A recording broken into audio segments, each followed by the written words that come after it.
So nakarating na tayo dito sa The View by the Wave mga lodi. View by the Wave. Yan. Ayun po yung Corpacan Port. Yan. Yan po. Yan. Yan. So napaka simple lang itong Corpacan City. Pero kung mapapansin nyo yung landscape na nakapaikot ay napakaganda.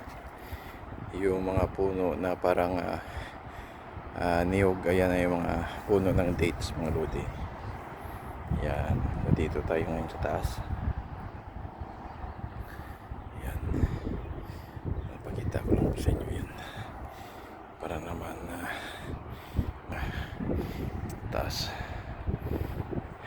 Yan, galing sa taas yan. Ayan. Yan po, ayan sa likod ko. Yan yung tower. Ayan mga loads. Galing dito sa taas yan.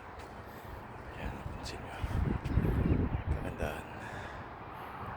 Yan. So aakyat na tayo dun sa taas.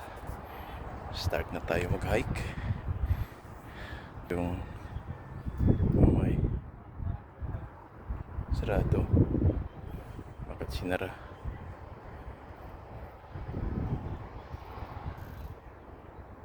Tanong natin, hindi nila sinara.